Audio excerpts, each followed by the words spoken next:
Question number 9, 10 और 11 ये तीनों क्वेश्चन एक जैसे हैं, तो हम कर रहे हैं क्वेश्चन नंबर 11। और क्वेश्चन नंबर 11 में ये पूछ रहा है कि find the equation of a straight line perpendicular to the line 3x - 4y + 12 = 0 and having the same y intercept as 2x - y + 5 = 0।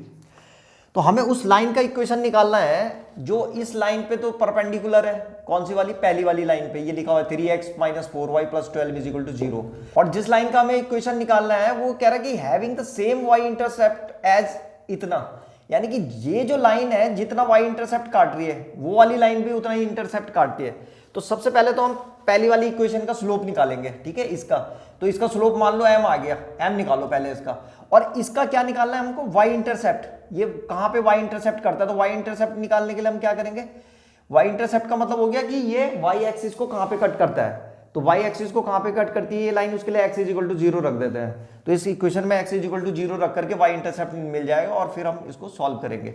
तो सबसे पहले इस फर्स्ट वाली लाइन का जो है स्लोप निकाल रहे हैं। तो यहां से शुरू कर रहे हैं हम। 3x - 4y + 12 = 0, ये इक्वेशन नंबर फर्स्ट थी हमारी। तो इसको y = mx + c में कन्वर्ट कर रहे हैं, तो 4y को उधर ले जाएंगे तो पॉजिटिव हो जाएगा। लिख ऐसे रहे इसको 4y = 3x और +12, ठीक है। ये 4y वहां चला गया तो ऐसा आ गया ये। अब इसमें तुम देख रहे होंगे इसको y = ऐसे करके लिखेंगे, इसे 3x + 12/4 और y = हो जाएगा 3x/4 + 12/4। अब इसको अगर हम y = mx + c से कंपेयर करेंगे तो तुम देख रहे होंगे यहाँ पे m की जगह में, ये x की जगह में x है और m की जगह में कौन है? 3/4। तो इसका स्लोप आ गया। इसका स्लोप आ जाएगा कितना? m = 3/4। यहाँ पे भी लिख देता हूं मैं, इसका स्लोप आ गया 3/4, इसकी जरूरत पड़ेगी हमको बस। अब हमें उस लाइन का स्लोप निकालना है जो इसके परपेंडिकुलर हो। तो यहाँ पे लिखेंगे slope of the line, slope of the line which is perpendicular to line first. जो लाइन फर्स्ट के परपेंडिकुलर है तो उसका क्या हो जाएगा? तो उसका स्लोप हो जाएगा, तुमने हमारे पास एक आइडेंटिटी है कि m1 × m2 = -1।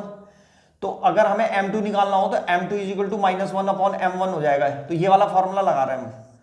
तो यहां पे आ जाएगा उसका, उस लाइन का जो स्लोप आएगा उसको मैं दिखा रहा हूं किससे? m' से। तो m' हो जाएगा हमारे पास -1 कितना? 3/4। तो ये 4 ऊपर चला जाएगा तो m' हो जाएगा -4/3। तो ये उस लाइन का स्लोप आ गया जो इस लाइन के परपेंडिकुलर है। अब वो कह रहा था कि हमें क्या निकालना है?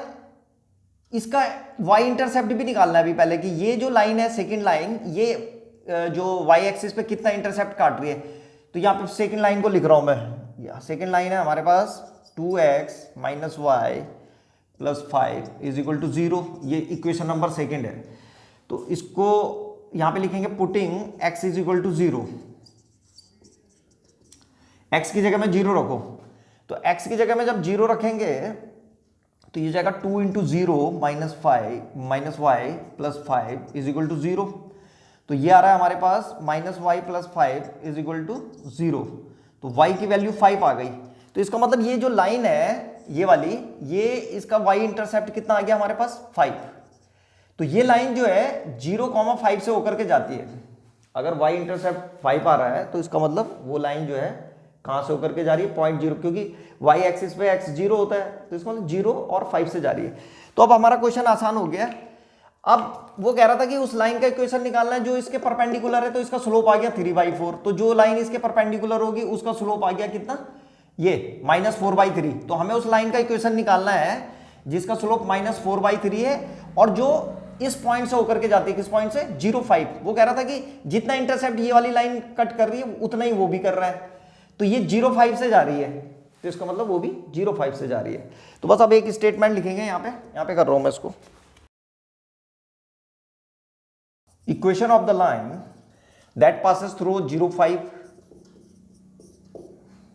And having slope -4/3। इस लाइन का इक्वेशन निकालना है अब हमको। तो ये पॉइंट स्लोप वाला फॉर्मूला लगा देंगे, y - y1 = m x - x1। तो y - y1 ये इसको x1 और इसको y1 ले लेंगे।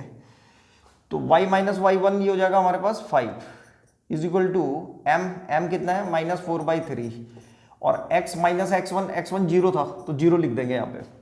इस 3 की मल्टीप्लाई हो जाएगी यहाँ पे, ये हो जाएगा 3y - 15 इज इक्वल टू, यहाँ अंदर मल्टीप्लाई होगी तो ये -4x हो जाएगा, यहाँ जीरो है। इस 4x को भी इधर ले आएंगे तो ये हो जाएगा 4x पॉजिटिव हो जाएगा प्लस 3y और -15 इज इक्वल टू 0। तो ये रिक्वायर्ड इक्वेशन है जिस लाइन का हमें इक्वेशन निकालना था। तो ये उस लाइन का इक्वेशन है जो इस पे तो परपेंडिकुलर है और उतना ही इंटरसेप्ट काट रही है जितने की ये कट कर रही है। तो ये था क्वेश्चन नंबर 11।